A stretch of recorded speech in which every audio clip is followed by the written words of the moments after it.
তিনজনের boring feel লাগে, তাই হঠাৎ ঘুরতে বের হলাম। প্রথমে উঠলাম লোকাল বাসে, তারপর উঠলাম অটোতে।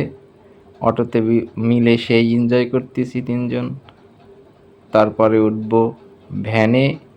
ভ্যানে তো সেই মজা, দেশি একটি ফিল পাওয়া যাচ্ছে। তারপর উঠলাম ট্রলারে। ট্রলারও অনেক সুন্দর একটি মজা, সন্ধ্যা নদী। তারপর ট্রলার থেকে নৌকার ভিডিও নিলাম। নৌকা যাচ্ছে, আমরা যাচ্ছি একসাথে, এক অন্যরকম অনুভূতি। আমাদের সাথে আছে এক মোটর বাইকার, সেও নদী পারাপারের জন্য রেডি। তারপর আসলাম মিষ্টির দোকানে, রং বেরঙের মিষ্টি। তারপর আমরা মিলে একসাথে হাত ধুলাম ছানা খাবো বলে। তারপর সবাই একসাথে ছানা খেলাম।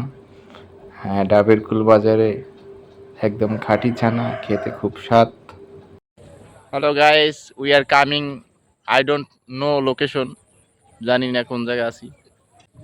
অনেক সুন্দর একটা জায়গা, বিকালবেলা ঘোরার জন্য পারফেক্ট একটা জায়গা। দুই বড় ভাই সেলফি তুলতে আছে মনোরম পরিবেশে।